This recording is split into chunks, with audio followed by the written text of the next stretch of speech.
Hello, my name is John Erickson, and I'm a Visitor Services representative at the Blessed Michael McGivney Pilgrimage Center in New Haven, Connecticut. The Pilgrimage Center is pleased to reprise this past virtual presentation, originally released in December of 2020, which features how the story of the birth of Christ has been interpreted by artisans whose nativity scenes are a part of the collection at the Pilgrimage Center. We are delighted that this winter, this virtual presentation is now available as a temporary exhibit at the Pilgrimage Center. The exhibition, which runs until February 6, 2022, features most of the artworks highlighted in this virtual presentation, plus many more nativity scenes and religious artworks. We hope this virtual presentation gets you in the Christmas spirit and serves as a highlight tour of our 2021-2022 Christmas exhibition. Thank you very much and enjoy. Welcome to the Blessed Michael McGivney Pilgrimage Center's virtual Christmas tour presentation, The Nativity Story, Art of the Crèche.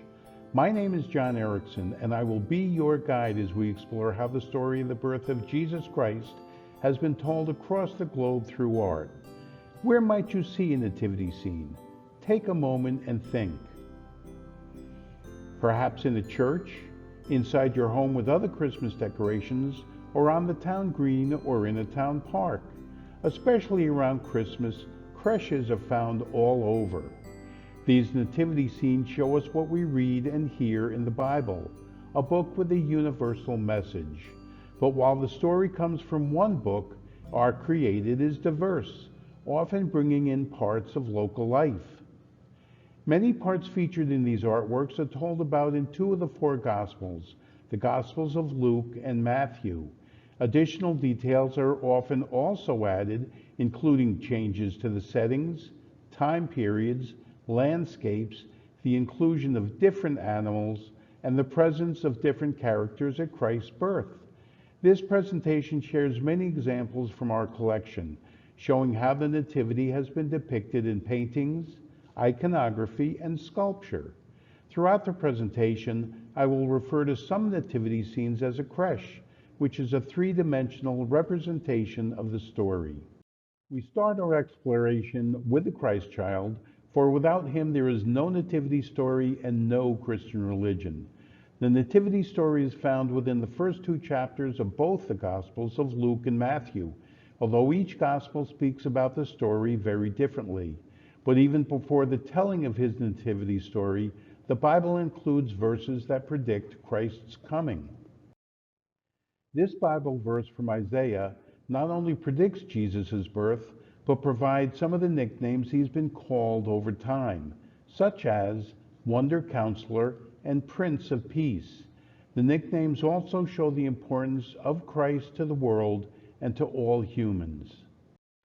In this painting of the Christ child from Mexico, he is not a baby, but instead a young boy. In it, there are three ways the meaning of his birth is shown. Around his head is a glowing halo. It not only reminds us of Jesus' holiness, but also St. Bridget's vision of the infant Christ having a heavenly glow. Second, his eyes are looking upward toward God the Father, understanding his place as Son of God. Finally, his hand is shown in the position of blessing. Take a moment now to make that hand gesture with two fingers bent and the other three straight. You may see a priest also make the same hand gesture when he is given the blessing of the cross at the beginning and the end of Mass. For the Christ child in this painting, his hand is in blessing next to a blue sphere which could represent the earth. When thought about together, it could mean that Christ is blessing us, a reason why he was born. In a different way, this crèche from Japan, with wood-carved figurines dressed in traditional Japanese clothes, also shows Christ's part in the nativity story and to humanity. While all those standing have eyes curved down to look at the Christ child in quiet prayer, his eyes are painted curving up. Here is a closer look at his eyes.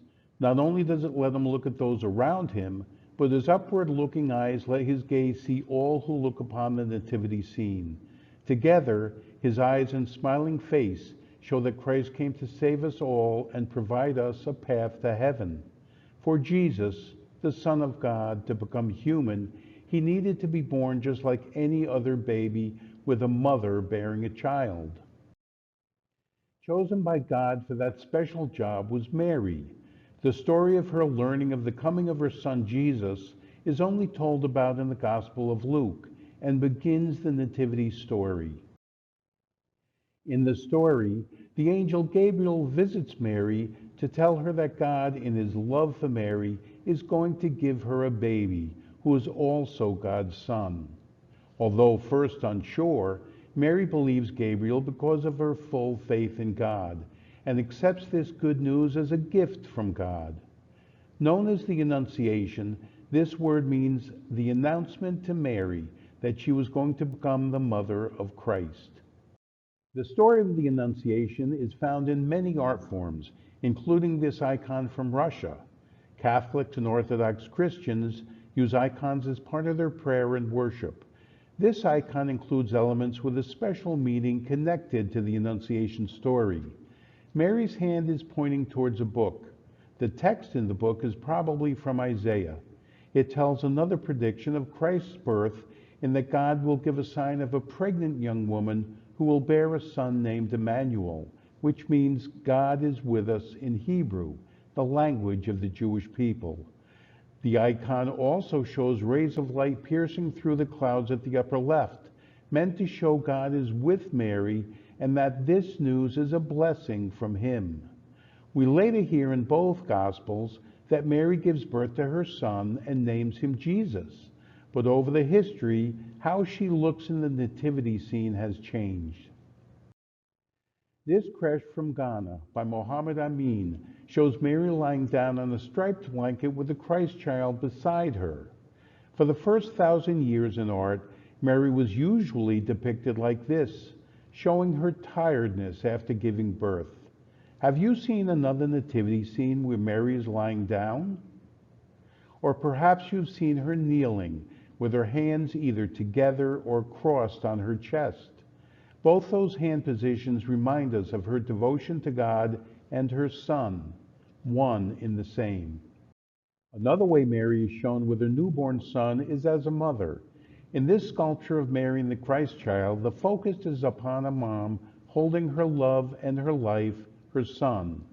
This way of seeing Mary, both on its own and within the nativity scene, makes it relatable to us and situations we might have had as a baby or a child ourselves.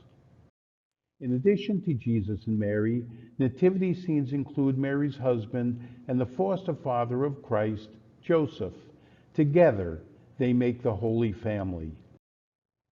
Like Mary, Joseph was very faithful to God, as we see here in these Bible verses from Matthew that first tell of his future marriage to Mary. This is also the only place in the Bible where we hear about Joseph's dream about Mary becoming Jesus' mother. Once he has the dream, Joseph believes that the Christ child is a gift from God and is also willing to do what God asks. He also understands that as a husband, he must protect, care for, and be faithful to his family of Mary and her son. The Holy Family is, of course, a popular subject in religious art, and at times they are shown without the rest of the nativity story. Such as in this painting. In it, the Holy Family is most likely shown shortly after the nativity story, for Christ is not in the manger. It shows Joseph, Mary, and Jesus as a family, and what is a family for them. Similar to the mother and child sculpture, Mary holds Jesus. Her focus is on her son with her head tilted down towards him, and she holds him securely in her lap, keeping him safe. Joseph sits slightly behind the mother and child, with his head lowered in worship. His one hand is raised in the position of blessing, while the other is placed on his chest to show respect. This painting also tells us again about what Jesus means to us. Light radiates from around his head as a sign of holiness. Christ also holds something in his one hand. What do you think it is? What might it mean? The Christ child holds an apple, reminding us of the story of Adam and Eve eating the apple. This is another way to show that Jesus came to save us all and give us a path to heaven by wiping away this original sin of Adam and Eve. In contrast, this nativity from Peru shows Mary and Joseph both kneeling in prayer over the newborn Christ. Their vibrant, colorful clothing with its geometric patterns is traditional to this South American country and is still made and worn by Peruvians today. Mary and Joseph's prayer might be for many things: being thankful of Christ's birth as a parent, feeling God's blessing, being thankful to God, and understanding that Jesus is the Son of God. As we look at another artwork featuring the Holy Family, let's take a moment to consider further how Joseph is shown in this art. Since the Bible never tells how old Joseph is, he is sometimes shown as an older man, as in the painting from Italy, or younger, as in the last Crèche from Peru. In both the previous nativity scenes, Joseph is shown in prayer, which could also be seen as his fatherly concern toward the Christ child. In this plate from Norway, Joseph is shown again in prayer, but before him sits a lantern on the ground. The appearance of a lantern connects to St. Bridget's vision of the birth of Christ. In the Bible, it tells that the birth occurred at night when it was dark and at a time where there were no electric lights.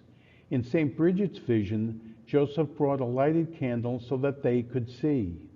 Once the Christ child was born, Joseph was able to put the lantern down because the place where the birth took place was filled with a heavenly light that completely outshone the earthly light of Joseph's candle. Sometimes this heavenly light comes from Jesus, who many years later would go on to say in John's Gospel, "I am the light of the world." In this plate, though, it is the geometric and large star above the Christ child that is the heavenly light. In this plate, where does the Christ child lay? In the next part of the Nativity story we will look at now. In the Bible, we hear that Mary and Joseph were traveling when Christ was born.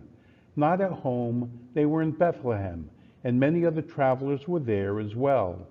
For Joseph and Mary, they arrived in Bethlehem and were unable to find a place to stay the night.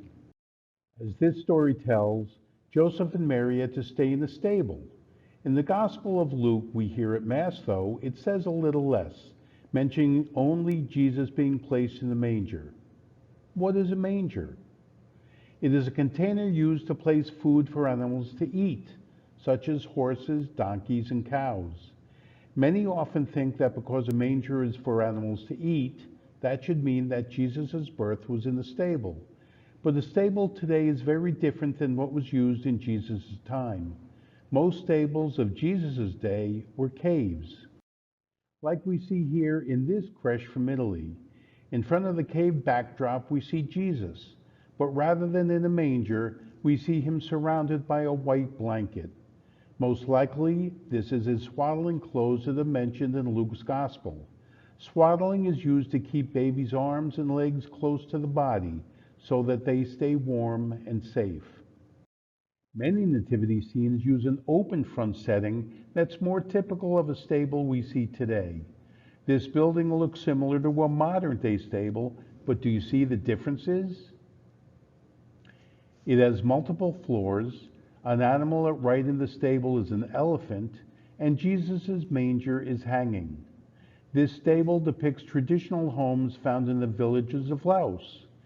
Many of the houses in this Southeast Asia country are made of bamboo or other wood, have thatched roofs, and are built on top of timber stilts to protect the floors from mud during the rainy season. While this structure is native to the artist's homeland, other countries create even more out-of-the-box stables and use special materials. One material that's used as a stable in multiple places around the world is a gourd. Can you eat a gourd? What is the difference between a gourd, squash, or even a pumpkin? There are small differences between the three, but they are, in fact, members of the same plant family. A gourd is for display, a squash for cooking, and a pumpkin for cooking or carving. This nativity scene in a gourd is from Peru, where gourd carving is a 4,000-year-old art form. Once the design is carved into the gourd, the artist will burn the outside portions of it to show shades of brown. For this gourd, it has decoration on the outside and was cut open and hollowed so that the nativity scene made of clay figures could be shown. Other places where a gourd is used include Kenya in Africa, where they also carve the outside, but instead fill the inside with figures made from natural materials such as corn husks and bark. A gourd was even used as this nativity setting in Arizona, right here in the United States, where the figures inside are similar to the figures from Peru. Although a little hard to see, behind the cow and donkey sits the Christ child on hay. Many see that Jesus laying in the manger reminds us of the sacrament of the Eucharist, where he is spiritual food given up for us. Unique to Germany, this crèche holds a nativity story in a pyramid. It's called a Krippenpyramide, or nativity pyramid in German. Can you say Krippenpyramide? Repeat after me. Krippenpyramide, Krippenpyramide. Now you know a German word. They range in size from miniature displays to gigantic structures that tower over the stalls of Christmas markets in Germany. In this crèche, the Holy Family are on the bottom level, and other levels have figures also as part of the nativity story. Do you wonder why there's a propeller at the top? It's because this is a moving nativity scene. Each level of figures sits on a turntable connected to the propeller. When the candles around the bottom are lit, the rising heat makes the fan blades move, turning the propeller and all the levels below, allowing you to see the figures and bringing the scene to life to be seen over and over and over again. This short video of another Krippenpyramide shows it turning and the different levels of figures up close. This fantastic nativity scene was made in the country of Poland in Europe, next to Germany. It's known specifically as a Szopka Krakowska because it's from the city of Krakow. But for short, it's just called a Szopka. Can you say Szopka? Repeat after me, Szopka. Not only do you know German, but also a Polish word. What does this building look like? A church, or maybe even a castle? It looks this way because it's made up of elements found in the historic castles and churches of Krakow, and it's made of materials you probably have at home: cardboard, aluminum foil, paper, and wood. Since 1937, there's a national Szopka competition every year in Krakow's main square on the first Thursday in December. People in Poland make this kind of nativity scene because they see Christmas not only as a historical event that occurred over 2,000 years ago, but something that occurs every year.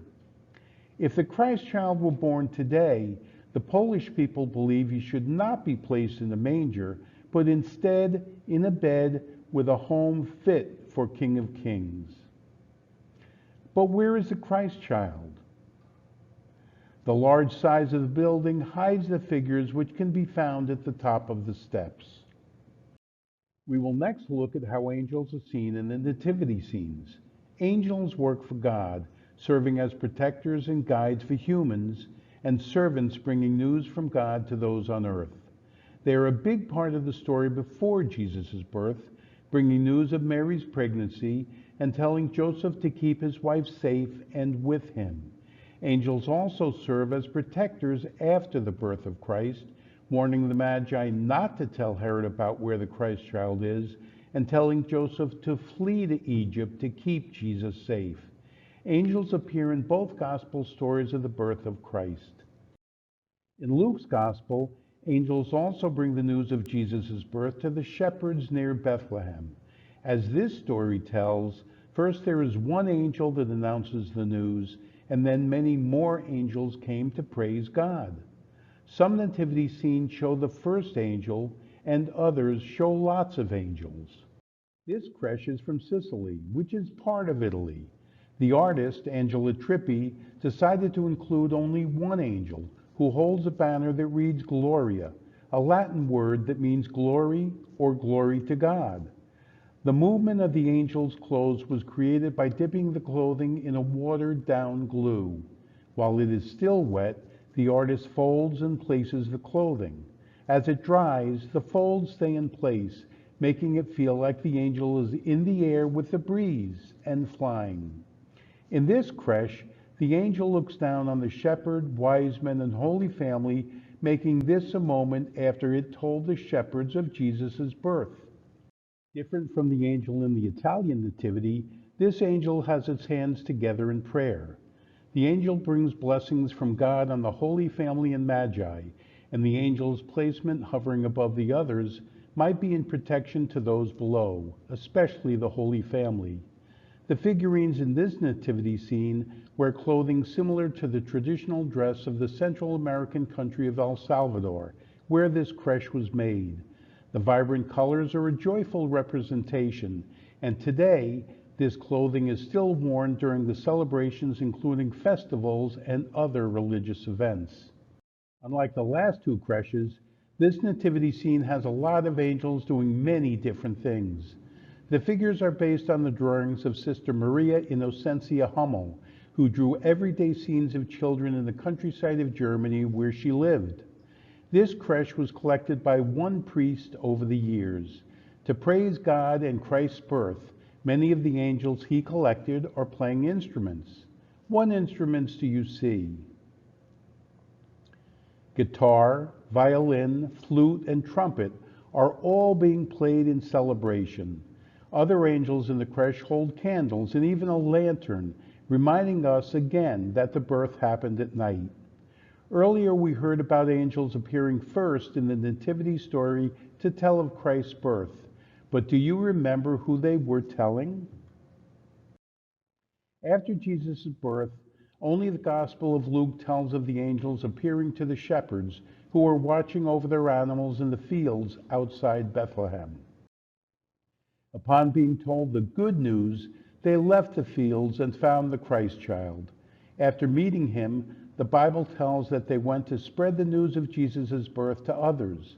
But according to the folklore of one country, the story of one female shepherdess continues not with telling others the news, but with the Holy Family.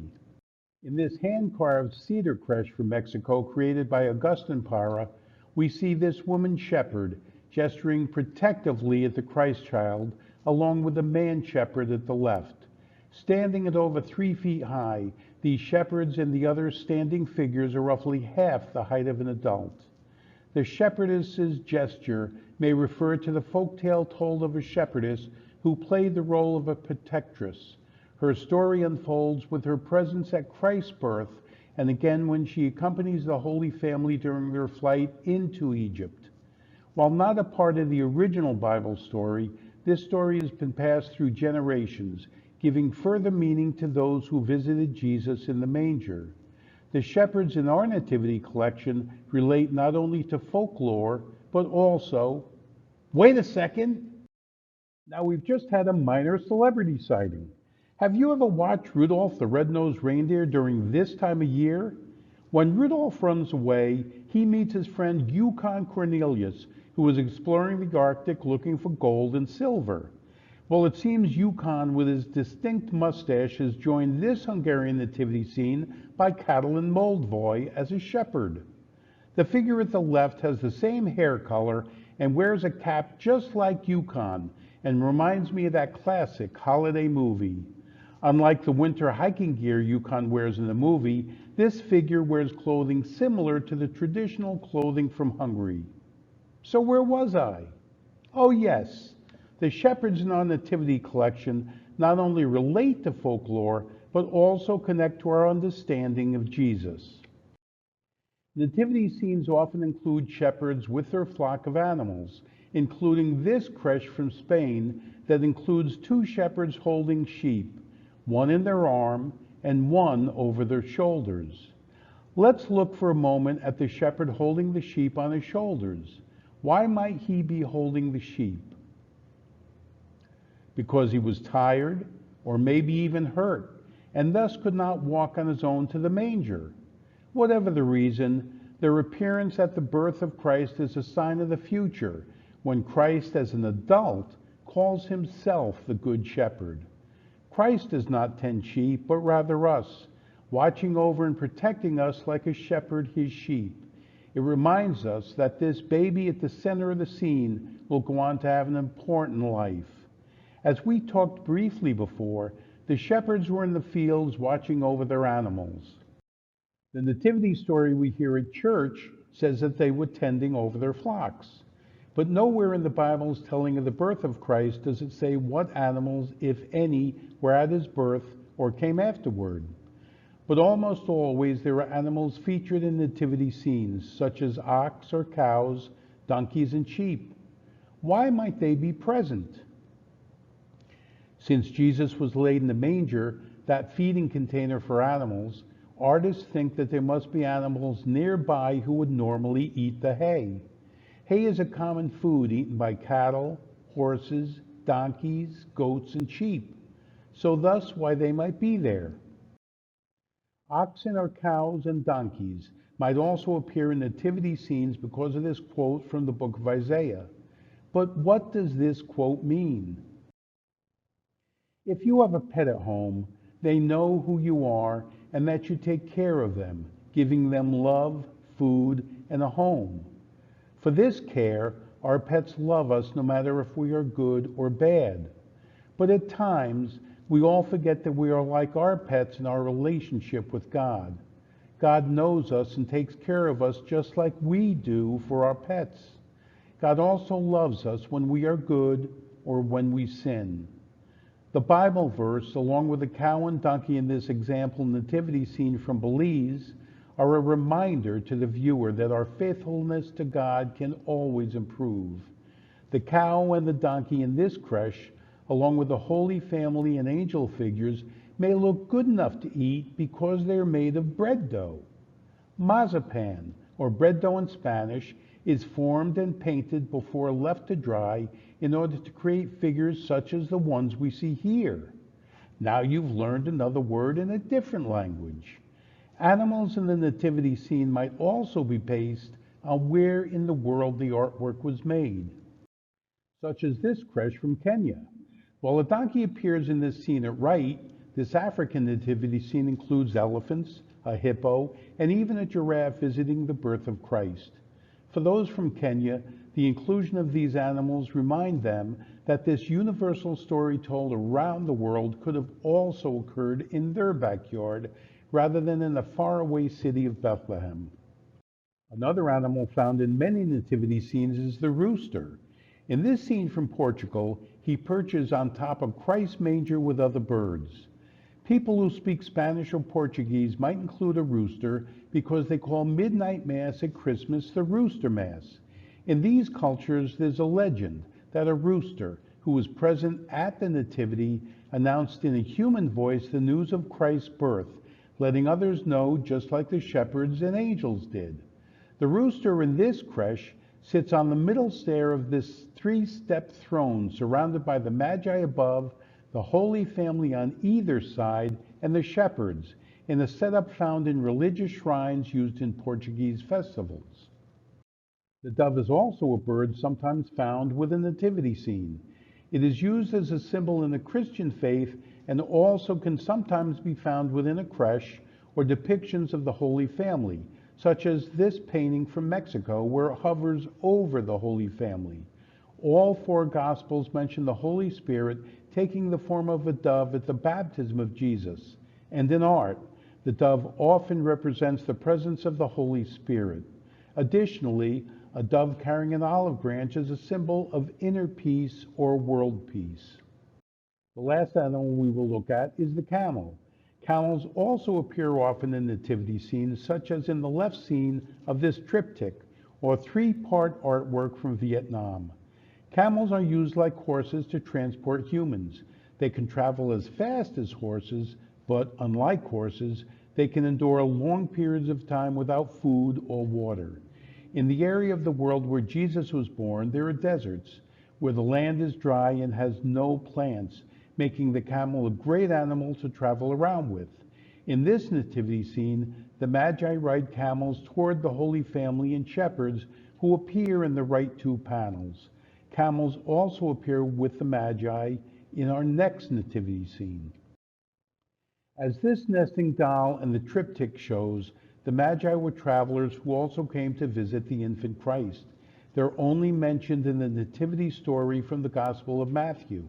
Unlike the shepherds who were nearby, the Magi journeyed a long distance to see the baby Jesus. The story never explains, though, if they walked or used animals to get to the baby, which is why we see them sometimes with camels or even horses. But what is a Magi?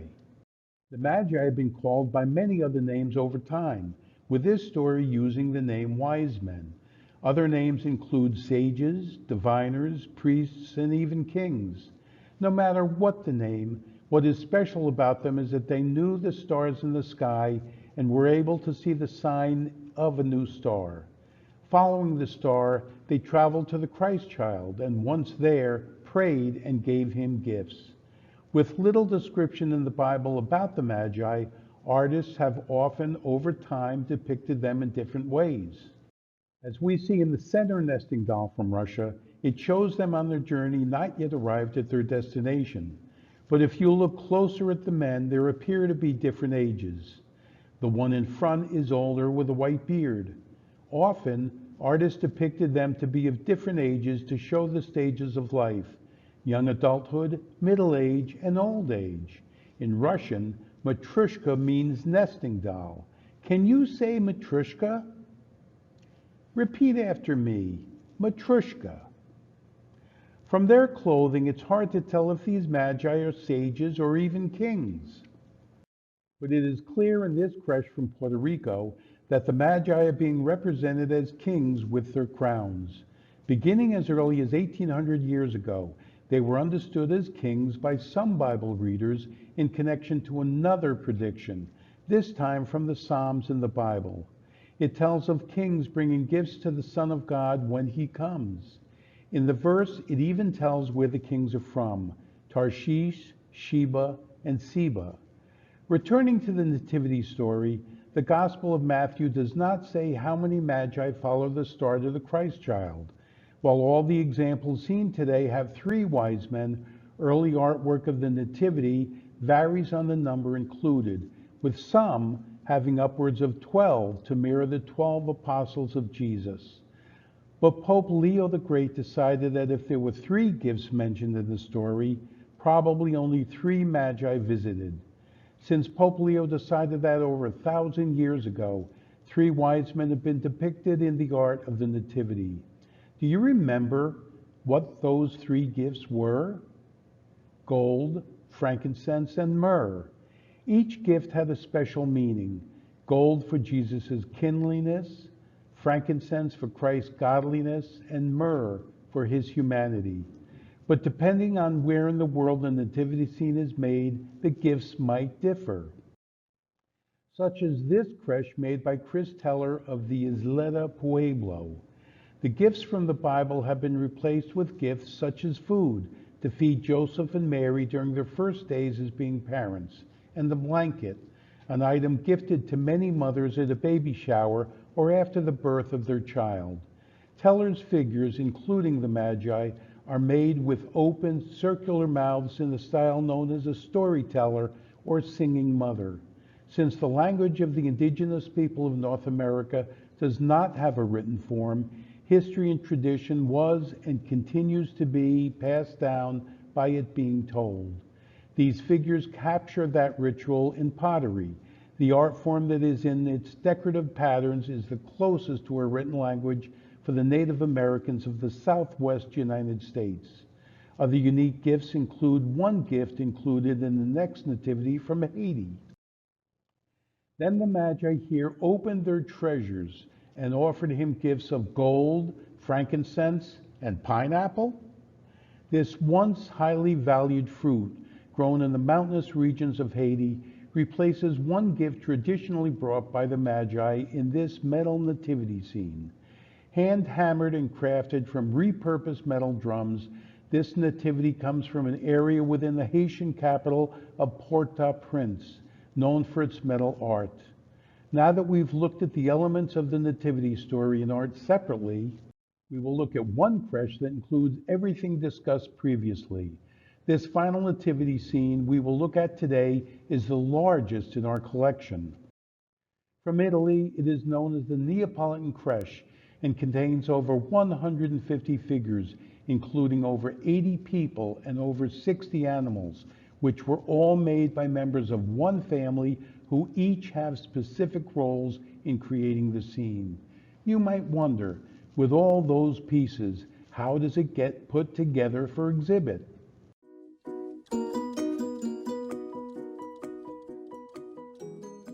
As this time-lapse video shows from when we put up this nativity scene last year, it takes several people hours just to place every person, animal, and accessory in the scene. That doesn't even include building the base it sits on, or placing the larger buildings and structures before those smaller figures and pieces can be installed. Thankfully, every item has a specific place it goes that is noted down in photos, so that helps us to put up and take down the crèche when it's displayed. This video also begins to show how large the nativity is, for when placing the figures, you can see that we need to use ladders and can even climb into the scene.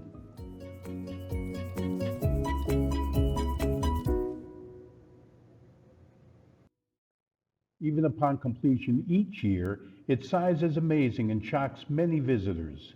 Here's a photo of me giving a tour to a group of Girl Scouts last year, which helps you again to see the size of the nativity scene.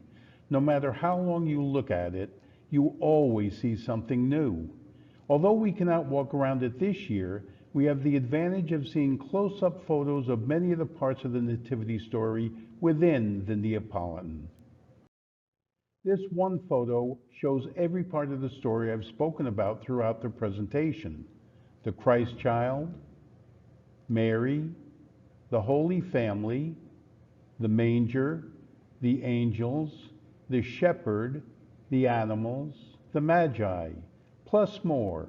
What other sorts of figures do you see in the scene? How would you describe them? What are they doing? Pause the video for a moment and look closely at the scene, and when you are ready, select play to continue. The Magi, similar to the nesting dolls from Russia, represent the three ages of men, but they do not stand together and are each shown in a different way. As a traveler just arriving to the Holy Family in the photo on the right, in amazement just behind the Holy Family, and in kneeling prayer and praise at the Christ child's side in the photo on the left. Mary appears sitting beside her son, whose light is captured in the radiant rays of his halo and crown that surrounds his head. The shepherds not only appear watching over their animals, as we see in the picture on the left, but the Neapolitan also shows the moment the angel announces the birth to them, as seen in the picture at right. But as we have already noticed, this Neapolitan crèche contains so much more than just the nativity story from the Bible. Also included is a full band proclaiming in song the birth of Christ, as well as people at market stands, dancing, playing cards, and eating. Beginning nearly 500 years ago, St. Cajetan began to include figures in the Nativity that represented the daily lives of local people and customs of Neapolitan society. This opened the door to the diverse nativity scenes we have seen today, filled with clothing, animals, and traditions of each artist's own culture. So as you celebrate Christmas this year and look at movies, books, wrapping paper, greeting cards, and more that represent the holiday, notice how each one is different, but also Notice how these differences do not take away from the universal story and meaning of Christ's birth. Thank you for spending some time today learning about the art of the Nativity Story. To learn more about the Pilgrimage Center and its offerings, please visit michaelmcgivneycenter.org. On behalf of the Blessed Michael McGivney Pilgrimage Center, I wish you and yours a merry and blessed Christmas.